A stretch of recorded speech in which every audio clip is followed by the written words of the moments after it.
Welcome to KLTV. జై గురుదత్త. ఓం నమ శివాయ. శ్రీమాత్రే నమః.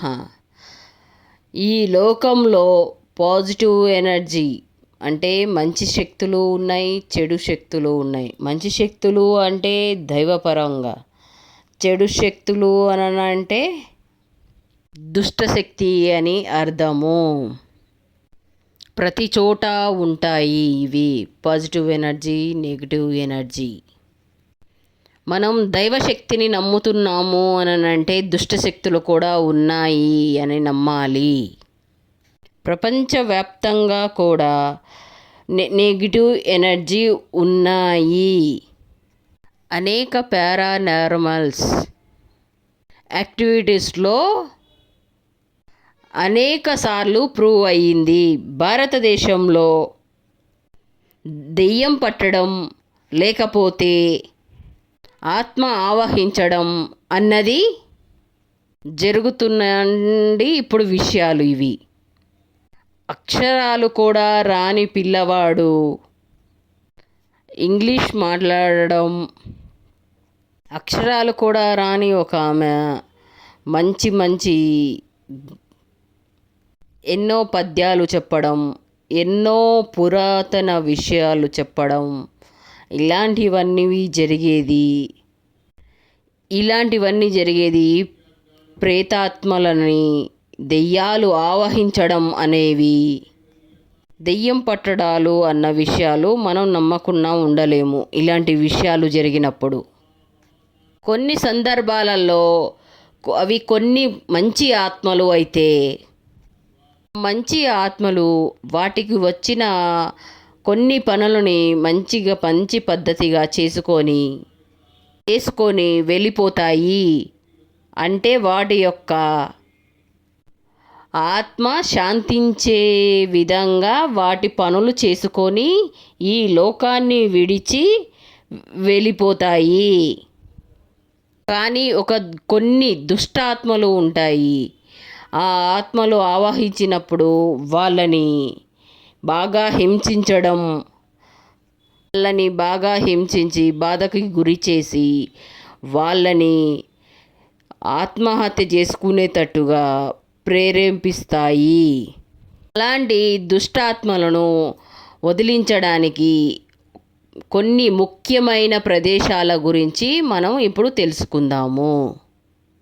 వాటిల్లో హనుమంతుడు ఆలయాలు, దత్తాత్రేయుడు ఆలయాలు, కొంతమంది అమ్మవారి ఆలయాలలో కూడా ముఖ్యంగా పేరు ఉన్నది వాటికి, ఆ ఆలయాలకి ఇట్లాంటి దుష్టాత్మలు వదిలించడానికి.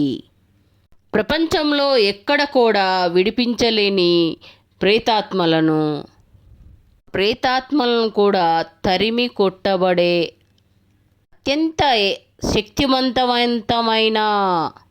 అత్యంత శక్తివంతమైన అమ్మవారు, ఆ అమ్మవారు చోటానిక్ అమ్మవారు. చోటానిక్ అమ్మవారు, ఆ అమ్మవారు ఎలా వెలిసిండ్రు, అక్కడికి ఎలా చేరుకోవాలి, దుష్టశక్తుల్ని అక్కడ చేసే పూజలు, ఎలాంటి పూజలు చేస్తారు, అక్కడికి చేరుకున్న తర్వాత దుష్టశక్తుల్ని పోగొట్టడానికి చేసే పూజలు, ఏ పూజలు చేస్తారో తెలుసుకుందాం. దానికి మనం ఎలా ప్రిపేర్ అవ్వాలో ఈరోజు మనం ఈ వీడియోలో తెలుసుకుందాం. ప్రపంచంలో ఎటువంటి దుష్టాత్మైనా, ప్రేతాత్మనైనా, బాణామతి విద్య ఉన్నా, ఎటువంటి చేతబడి ఉన్నా, ఇలాంటి ప్రయోగాలు, ఇలాంటి దుష్టశక్తులన్నీ తరిమి కొట్ట శక్తి గల అత్యంత అద్భుతమైన చోటానిక్ అమ్మవారు, శక్తిగల అమ్మవారు, ఇక్కడున్న అమ్మవారు. సాధారణంగా ఒక్క అమ్మవారు, ఒక్క రూపం ఉండడమే అమ్మవారు.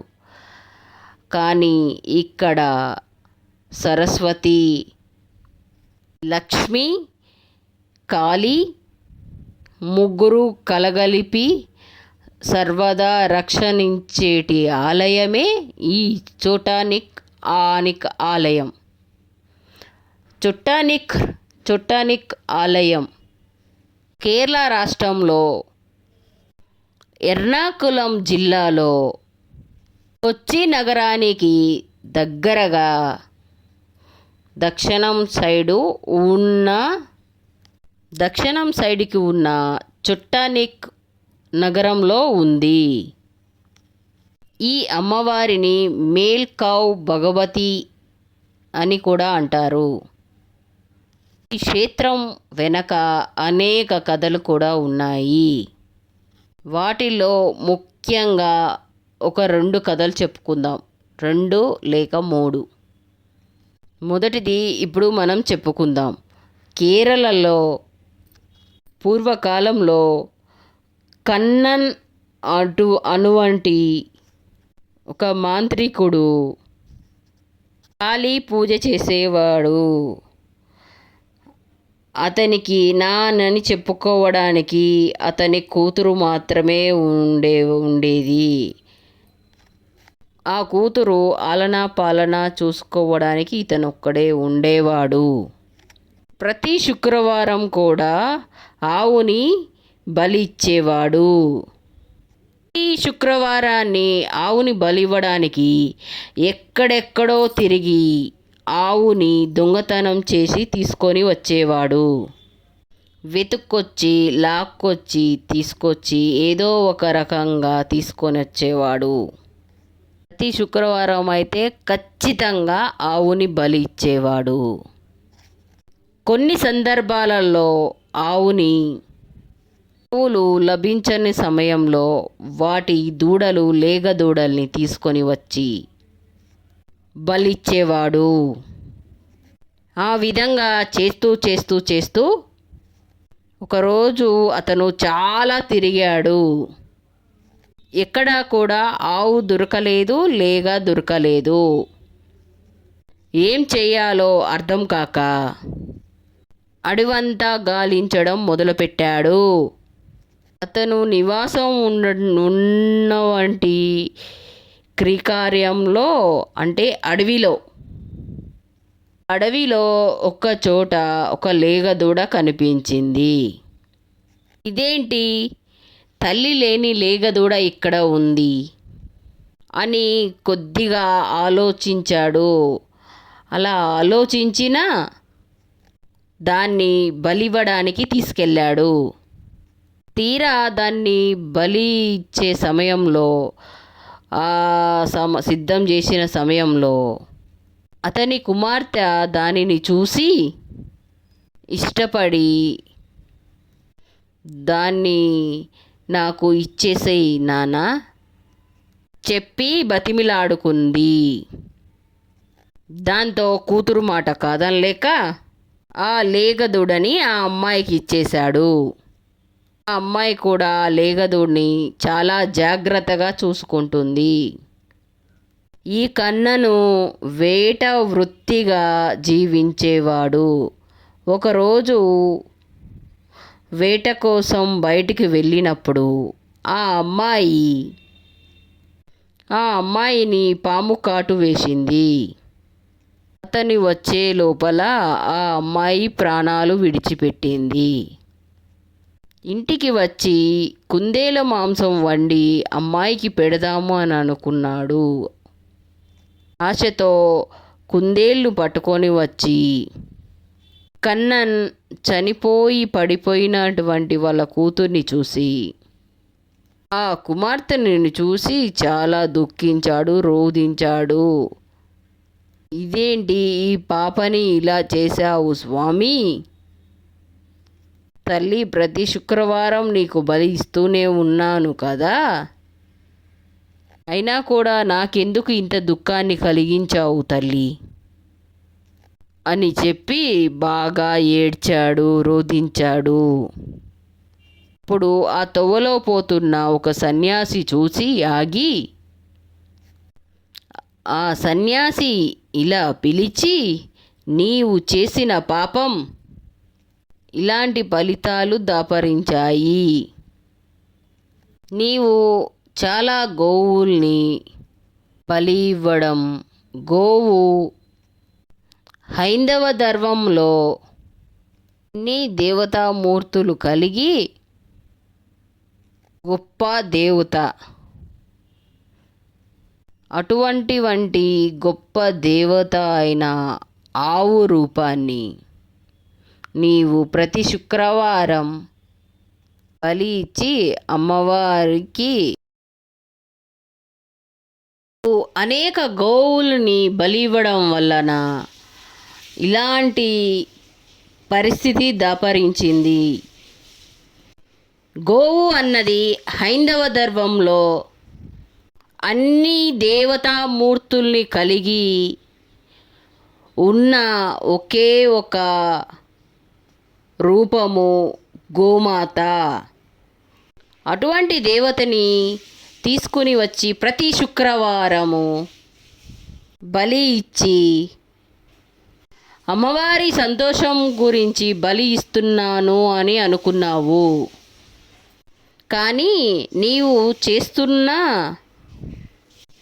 పాపాన్ని నీవు గుర్తించలేకపోయావు. ఎంతోమంది తల్లి బిడ్డల్ని విడదీశావు, అంటే గోవుల్ని లేగల్ని విడదీశావు. ఆ పాపం నీకు చుట్టుకోవడం వలనే ఈరోజు నీ కుమార్తె దూరమయ్యింది. కాబట్టి ఇప్పటికైనా పశ్చాత్తాపం పొంది ఆ దేవుని మనస్ఫూర్తిగా కోరుకొని ప్రాయశ్చిత్తం పొంది చేసుకో. సరే, ఇంకా చేసేదేముంది? ఆ అమ్మాయి ఒక అంత్యక్రియలు చేద్దాము, ఆ అమ్మాయికి దహన సంస్కారాలు చేద్దాము అని వెళ్ళి కట్టెలన్నీ తీసుకొని వచ్చి చూస్తే అక్కడ ఆ అమ్మాయి శవము ఉండదు, మాయమైపోయి ఉంటుంది. అయ్యో, కనీసం శవం కూడా లేకుండా పోయింది అని బాధపడుతూ ఉంటాడు. అలా బాధపడుతూ ఉంటే ఇదంతా దైవమాయ, నీవు ఏమీ చేయలేవు, నీ పాపము ఇంకా నిష్కృతి కాలేదు, నీ కూతురు యొక్క దేహం నీకు దొరకకుండా మాయమైపోయింది అని చెప్పాడు. అంతలో ఆ అమ్మాయి ఎంతో ఇష్టంగా పెంచుకుంటున్న ఆ లేగదూడ ఒక్కసారిగా మాయమైపోయి బండరాయిగా దర్శనమిచ్చింది. దాని పక్కనే ఇంకొక బండరాయి కూడా ప్రత్యక్షమయ్యింది. అసలు అతనికి ఏమీ అర్థం కాలేదు. ఉన్నట్టుండి ఈ బండరాళ్ళు ఎక్కడి నుంచి వచ్చాయి, ఏం జరుగుతుంది? అప్పుడు ఆకాశంలో నుంచి వీరు లక్ష్మీనారాయణులు, ఈ ప్రదేశంలో లక్ష్మీనారాయణులు వెలిసిండ్రు, ఇక్కడ ఉన్నటువంటి యక్షిణీలను భూత ప్రేతాలను ప్రజలకు సుఖశాంతులను కలిగించడానికి, ప్రజలకు సుఖశాంతులను ఇవ్వాలి అని నిర్ణయించుకున్నారు. అందువల్లనే ఆ లేగదూడ రూపంలో నీ ఇంటికి చేరుకున్నారు, నీ కుమార్తె చేత సేవలు చేయించుకున్నారు, ఆమెకి మోక్షం కలిగించారు, ఆమె చేత సేవలు చేయించుకొని. ఇటువంటి ప్రదేశంలో స్వామి అమ్మవారు వెలవడానికి కారణమైన నీకు కూడా మోక్షాన్ని ప్రసాదించడానికే ఇక్కడ వెలిశారు. ఇక్కడ నీవు ప్రతిరోజు అమ్మవారిని, అదేవిధంగా విష్ణుమూర్తిని మనస్ఫూర్తిగా కొలుచుకుంటే నీ యొక్క పాపాలు అన్నీ పరిహారమవుతాయి అని ఆకాశవాణి పలికింది. అప్పటి నుండి కన్నన్ ఎంతో భక్తి శ్రద్ధలతోటి ఆ 2 విగ్రహాలని కొలుచుకునేవాడు. తర్వాత కొన్ని రోజులకి అక్కడ ఉన్నటువంటి యక్షులు, అదేవిధంగా భూత ప్రేతాలు అన్నీ కూడా లక్ష్మీనారాయణుల శక్తి చేత అవన్నీ కూడా భయపడి దూరంగా పారిపోయాయి. తర్వాత కొన్ని రోజులకి కన్నన్ మరణించాడు. అక్కడ పూజలు చేసేవారు ఎవరూ లేరు. పూజ చేసేవాళ్ళు కరువయ్యారు. క్రమేణా కాలక్రమంలో కప్పివేయబడ్డాయి. మళ్ళీ నెమ్మదిగా యక్షులు, భూత ప్రేతాలు ఆ ప్రదేశాన్ని ఆక్రమించాయి. ఒకరోజు గడ్డి కోసుకోవడానికి వచ్చిన If you like this video, please like, share, subscribe. Thank you very much for watch this video.